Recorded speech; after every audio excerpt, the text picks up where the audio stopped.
itu ya walau bagaimanapun besarnya kasih sayang ibu kepada anaknya, tapi Allah tetap tidak bisa memberi rahmat kepada ibu tersebut, karena ibu itu tergolong orang yang kafir kepada Allah.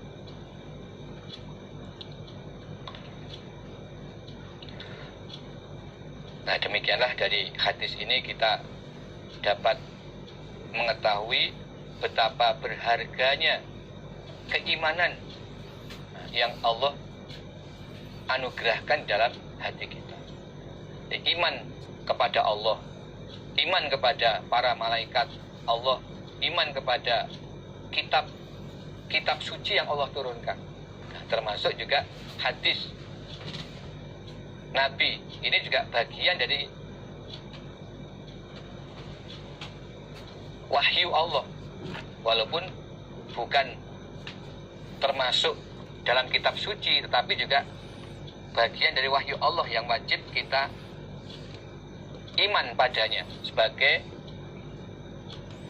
bentuk iman kita kepada Allah. Juga iman kepada para rasul, para nabi, iman kepada hari akhir, dan iman kepada qadar. Nah, kemudian iman itu dibuktikan dengan kita menjalankan kewajiban-kewajiban yang sudah Allah tentukan berdasarkan syariat. Dimulai dari kewajiban sholat 5 waktu, puasa Ramadan, zakat, ibadah haji bagi yang telah mampu sekali dalam seumur hidup, dan masih banyak kewajiban-kewajiban Allah yang lain yang perlu kita ketahui dengan cara kita mengkaji Al-Quran dan Al-Hadis. Sehingga dengan menjalankan kewajiban-kewajiban itulah bentuk wujud dari keimanan yang ada dalam hati kita. Nah, dengan iman itu maka Allah akan memberi rahmat atau kasih sayangnya kepada kita, baik di dunia sampai di akhirat. Nah, adapun ketika kita tidak mendapatkan hidayah berupa iman ini, maka ya kita akan kehilangan kesempatan mendapatkan rahmat Allah, kasih sayang Allah di dunia sampai di akhirat. Ya. Bagi orang yang tidak beriman hanya berhak mendapatkan rahmat Allah di dunia saja, yaitu karena Allah punya sifat Ar-Rahman. Tetapi untuk rahmat Allah di akhirat khusus Allah berikan kepada orang-orang yang beriman. Jadi orang beriman itu berhak mendapatkan rahmat Allah di dunia sampai di akhirat. Demikian Bapak, Ibu, para saudara jemaah sekalian, kita istirahat sejenak.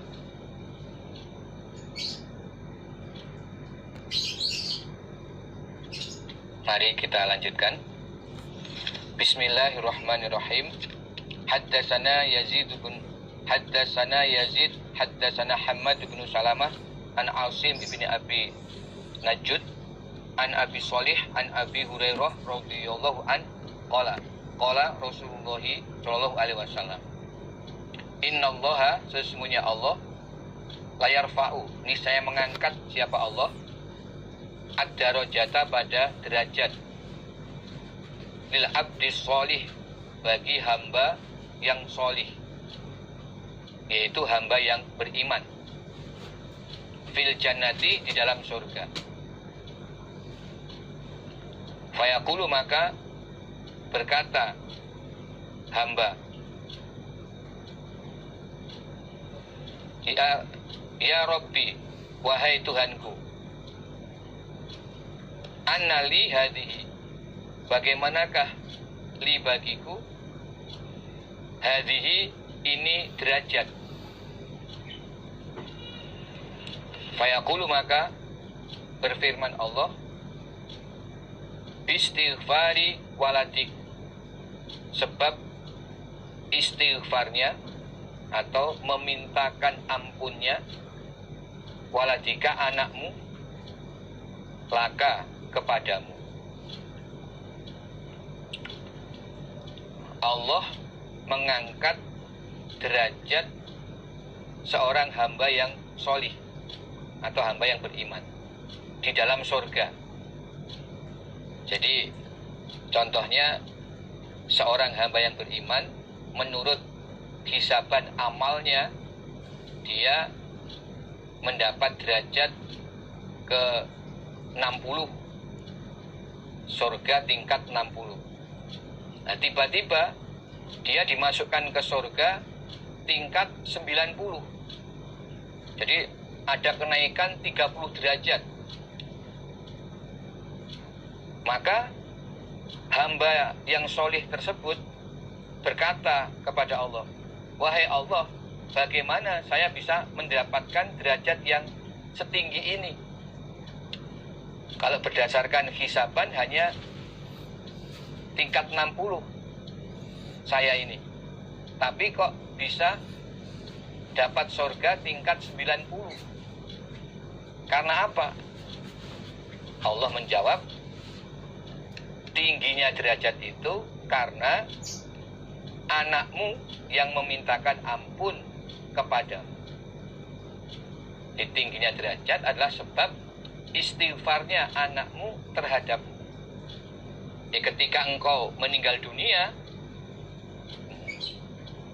anakmu berdoa memohon pengampunan untukmu. Nah, doa anakmu itulah yang menjadi tambahan pahala atas amalmu. Nah, maka doanya anak yang solih itu termasuk amal jariyah, amal yang pahalanya terus mengalir walaupun orang tuanya sudah meninggal dunia. Dan itu nanti akan Allah beritahukan di surga, berupa naiknya derajat orang tua di dalam surga. Haddatsana Muhammad bin Ubaid, haddatsana Abban bin Ishaq, an Subbah bin Muhammad, an Murrah al-Hamadani, an Abdullah bin Mas'ud, qala berkata Abdullah bin Mas'ud, qala bersabda siapa Rasulullah sallallahu alaihi wasallam, Innallaha, sesungguhnya Allah, qasama, telah membagi siapa Allah, bainakum, di antara kalian, akhlaqakum, pada akhlak kalian, kama qasama, sebagaimana membagi siapa Allah, bainakum, di antara kalian, arzaqakum, pada beberapa rezeki kalian. Allah membagi akhlak di antara kalian sebagaimana Allah membagi rezeki di antara kalian. Jadi akhlak atau watak, tabiat seseorang itu juga merupakan bagian pemberian dari Allah sebagaimana rezeki. Jadi ada orang yang diberi rezeki banyak, ada yang sedikit. Demikian juga ada orang yang mendapat kebaikan akhlak banyak, sementara orang lain hanya Allah beri kebaikan akhlak yang sedikit. Jadi pembagian akhlak dari Allah ini sebagaimana pembagian rezeki. Dalam arti pembagian akhlak dan rezeki ini Allah tidak pilih. Orang iman akhlak baiknya banyak, rezekinya banyak. Orang kafir akhlak baiknya sedikit, rezekinya sedikit. Tidak selalu demikian. Nah, jadi Allah membagi akhlak, tabiat atau watak asli kepada manusia ini tidak pandang iman atau kafir. Sehingga bisa jadi ada orang kafir yang dapat bagian akhlak baik yang banyak. Bisa jadi. Atau sebaliknya ada orang iman yang dapat pembagian akhlak baik hanya sedikit, sebagaimana orang iman dapat rezeki yang sedikit. Nah, demikianlah Allah membagi akhlak di kalangan umat manusia.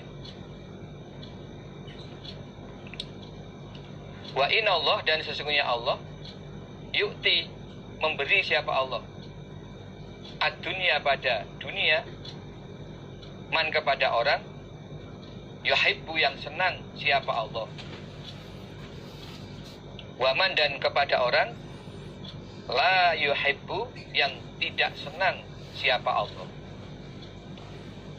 Dan Allah memberikan nikmat keduniaan, berupa harta atau kesehatan, pangkat, termasuk rezeki, itu kepada orang yang Allah cintai, yaitu orang iman, juga kepada orang yang tidak Allah cintai, yaitu orang kafir. Jadi Allah tidak pilih-pilih atau memandang ini orang iman atau kafir. Semua Allah beri bagian dari nikmat-nikmat kehidupan dunia. Wala yu'ti, dan tidak memberi siapa Allah ad-din, pada agama, illa, kecuali, man, kepada orang, ahabba, yang cinta siapa Allah. Dan Allah tidak memberikan kefahaman agama kecuali orang yang Allah cintai, yaitu orang yang beriman. Faman, maka barang siapa atahu, yang memberi, hu pada man, hu pada orang, siapa Allah, ad-din, pada agama, faqad ahabbahu, maka sungguh mencintai siapa Allah, hu, pada orang tersebut. Barang siapa yang Allah beri kefahaman agama atau keimanan, berarti Allah mencintai orang tersebut. Jadi dalam hadis ini Allah menjelaskan bahwa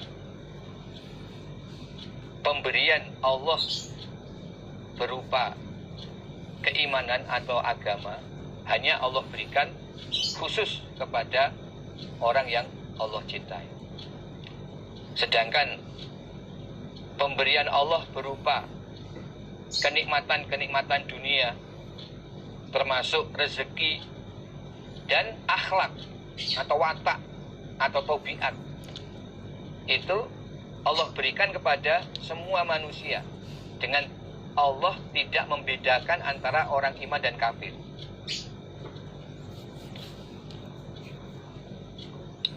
Jadi akhlak atau tabiat itu juga bagian dari rezeki.